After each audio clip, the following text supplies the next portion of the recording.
10টি বিষয় যাচাই না করে ভুলেও ফ্ল্যাট কিনবেন না। হ্যাঁ, ভুলেও না। আপনি যদি 10টি বিষয় যাচাই না করে ফ্ল্যাট কিনেন, তাহলে আপনি অনেক ঝামেলায় পড়ে যাবেন। যেই ঝামেলার কারণে মনে হবে যে টাকা দিয়ে কি ফ্ল্যাট কিনলাম নাকি ঝগড়া কিনলাম। তো চলুন আমরা 10টা বিষয় নিয়ে আলোচনা করব। আর এই 10টা বিষয়ের মধ্যে 7 নম্বর, 8 নম্বর আর 9 নম্বর, এই তিনটা হচ্ছে সব থেকে জরুরি। ওই তিনটা আমি আপনাদেরকে এক নজরে একটু দেখিয়ে দিই। এগুলো প্রত্যেকটিরই আমি ইনশাআল্লাহ ব্যাখ্যা সাপেক্ষ আলোচনা করব। তো আপনারা ইনশাআল্লাহ সাথে থাকবেন, তাহলে বিস্তারিত বুঝতে পারবেন। এগুলো এক নজর দেখে বোঝার বিষয় নয়, এগুলো আপনাদেরকে ব্যাখ্যা জানতে হবে।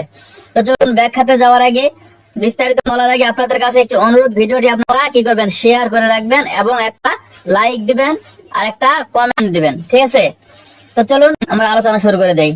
আপনি যখন কোনো জায়গায় ফ্ল্যাট কিনতে যাবেন, তখন এক নম্বরে যে জিনিসটি আপনাকে যাচাই করতে হবে সেটা হচ্ছে যে ডেভেলপারের অনুমোদন।